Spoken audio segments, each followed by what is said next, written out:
Industrial পুলিশের হেডকোয়ার্টারে কিছু কিছু সমস্যা রয়ে গেছে, যে তাদের জনবলের সংখ্যা অনেক কম।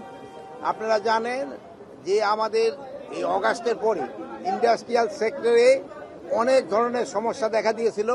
আমাদের ইন্ডাস্ট্রিয়াল পুলিশ কঠোর পরিশ্রম করে তারা কিন্তু এই সমস্যাগুলি সমাধান করছে। এখন ইন্ডাস্ট্রিয়াল পুলিশের জনবল আরও কিছু বৃদ্ধি করতে হবে, যেহেতু আমাদের ইন্ডাস্ট্রির সংখ্যা বেড়ে যাচ্ছে আল্লাহ দিলে। এই জন্য আমাদের এটা জনবল বাড়ানো এবং তাদের সরঞ্জাম বাড়ানো দরকার। এইগুলি ব্যাপারে তাদের সাথে আলাপ হয়েছে।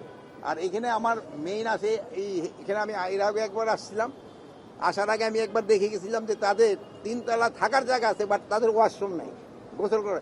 ওই জিনিসে আমি একটা অর্ডার দিচ্ছিলাম যে একটা করে দাও, আজকে দেখলাম এটা তারা করছে। এই জন্য আজকে এখানে আসার উদ্দেশ্য। এনসিপি এবং জামাত ইসলাম কিছুদিন আগে তারা বিভিন্ন জায়গায় বক্তব্য সমাবেশে বলছে যে বর্তমানে যে পরিস্থিতি মব কিংবা যে তৈরি হয়েছে, আগামী দিনে যে নির্বাচনটি সুষ্ঠুভাবে দেওয়ার জন্য আইনশৃঙ্খলা বাহিনী প্রস্তুত নয়, বা এই পরিস্থিতিতে নির্বাচন শোনেন আমি বলি, নির্বাচনটা শুধু আইন শৃঙ্খলা বাহিনীর উপরে নির্ভর করে না। নির্বাচনের একটা ওয়ান স্টেক হলো, একটা হলো আইন শৃঙ্খলা বাহিনী, আর একটা হলো আমাদের প্রশাসনে যারা কর্মকর্তা আছেন তারা, আরেকটা আছে হলো আমাদের ইলেকশন কমিশন, আর একটা হলো কি জানি আরো একটা আছে ইলেকশন কমিশন। তারপরে হলো আরেকটা আছে যে আমাদের যারা এই পার্টিগুলি যারা অংশগ্রহণ করে তারা।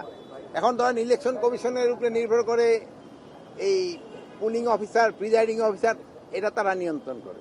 ডিজাইন, এলিগেন্স, বিউটি, সেরা পণ্য সবার জন্য জেভিকো। তারপরে ধরেন যে রিটার্নিং অফিসার, তারপরে অন্যান্য দিকের যে প্রশাসন থেকে আসে, আইন শৃঙ্খলাটা আমরা দেখি।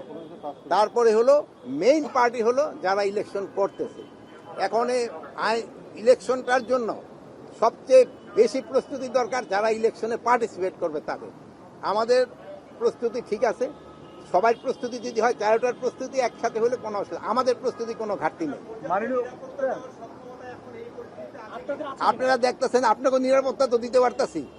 তাদের যে স্পেসিফিক কোশ্চেন যে সুষ্ঠু পরিবেশটা নেই, এটা আমরা জানতে যাচ্ছি আসলে এগুলি হলো মানে রাজনীতিতে অনেক অনেক কথা বলে, এটা তাদেরও জিজ্ঞেস করতে পারেন। আমার যদি জিজ্ঞেস করেন আমি ওনাদের প্রশ্নের উত্তর দিব না। আমরা আমাদের প্রস্তুতি আমরা নিচ্ছি। তাদের সঙ্গে আপনি একমত? তাদের সাথে না, আমি হলো আমার প্রস্তুতি আমি নিয়ে যাচ্ছি।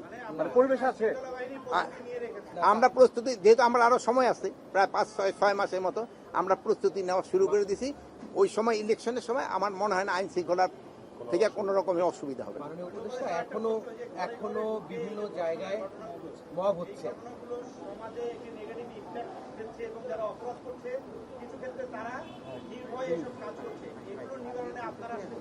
আমরা হলো কি ভাই, এর আগে যে সময় ছিলাম, আমি প্রথমে একবার ইন্ডিয়া গেলাম, ওই জিজি বিডিয়া, সেই সময় আপনাদের মতো আরো কম সাংবাদিক ছিল, ওই দেখে আমি ফেস করতে চাইনি। এখন আল্লাহ দিলে আপনাদের সংখ্যা অনেক বাড়ছে, এই জন্য কিন্তু কানাকানসিতে কোথায় কি ঘটনা ঘটছে আমরা কিন্তু সাথে সাথে রিপোর্ট পাই। আগে একটা ঘটনা ঘটলেও কিন্তু সংবাদটা পাওয়া যেত না। তো আপনি যদি আগের সাথে তুলনা করেন, মব কিছুটা কমে আসছিল, বাট পরে আবার এই 2-3 দিনের আগে যে কুমিল্লা একটা ঘটনা ঘটছে, চিটাগাং একটা ঘটনা ঘটছে, লালমনিরহাটে একটা ঘটনা ঘটছে, ফরিদপুরে একটা ঘটনা ঘটছে। বাট এগুলি যেন ভবিষ্যতে আর না ঘটে, এই জন্য কিন্তু আমরা প্রপার অ্যাকশন নিচ্ছি, এবং এটার সাথে যারা যারা জড়িত তাদের বিরুদ্ধে কিন্তু ব্যবস্থা নেওয়া হচ্ছে।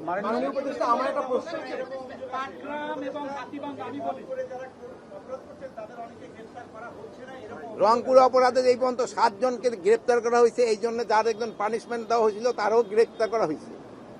এখন কি গ্রেপ্তারে করার সমস্যাটা হয়, যে অন্যায় করে সে তো আর ওই এলাকায় সহজে থাকে না, সে তো পালায়, তাই তো খুঁজে বের করতে একটু সময় দিতে হবে।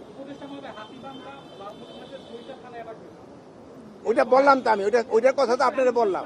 ওখানে ওইটার ক্ষেত্রে আমরা দেখেন ওখানে পুলিশের সংখ্যা বাড়িয়েছি, সেনাবাহিনীর সংখ্যা বাড়ানো হয়েছে, বিজিবি।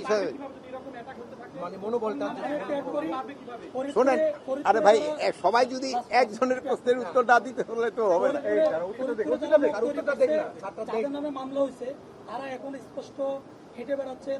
না, কোথায় হেঁটে বেড়াচ্ছে তাদের আমি সকালেও স্পিডে বলছি যে তাদের ধরার জন্য।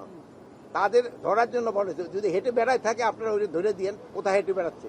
তা আপনারা ভালো থাকেন, দোয়া করি, আল্লাহ হাফেজ। আমি ওনার একটা উত্তর দেবো, যেহেতু মই নালে আবার হয়ে যাবে বৈষম্য। আপনার প্রশ্নের উত্তরটা দেবেন। হ্যাঁ বলেন।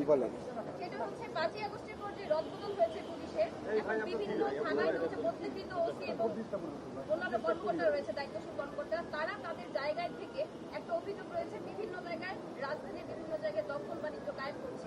তো এই ব্যাপারে আপনাদের কারা ওসিরা? হ্যাঁ, সুনির্দিষ্ট করে যদি যদি আমার শুনি তো ওসিরা কিভাবে দখল বাণিজ্য করবে, এটা মনে হয় প্রশ্নটা। আমি আসলে জানতে চাই না ওসি তো আর এই যে দেখেন, এই যে ভাই আপনার বোন, আপনার কথা তো ভাই হয়তো মানতেছে না, এরা কোনো দখল বাণিজ্য করতেছে না। আছে ওসি বলেন আপনি আপনি বলেন, আপনি একটা শুনি, আপনি যদি উত্তর আপনি আমার একটা সুনির্দিষ্ট বলেন। হ্যাঁ কোথায় করছে? চিন্তা করেন, আপনি আপনার ওসিকে জিজ্ঞেস আর ঠিক না ওসিরে না, কোথায় দখল বাণিজ্য করতেছে আপনি একটু বলেন। স্পেসিফিক আপনার হচ্ছে শেওড়াপাড়ায় একটা ফিলিং স্টেশন আছে। হ্যাঁ। এই ফিলিং স্টেশন উনি ওনার ওয়াইফের নামে হচ্ছে এটা বরাদ্দ করে, মানে নকল দলিল দিয়ে হচ্ছে সেখানে বাড়িতে কায়েম করছে। এই পর্যন্ত প্রমাণ আমার কাছে নেই। কার কাছে? শোনেন, আপনার যদি এই প্রমাণ থাকে, এই ডিসি আছে, আপনি ডিসির কাছে দেন, ঠিক আছে? যদি প্রমাণ থাকে ডিসির কাছে দেন।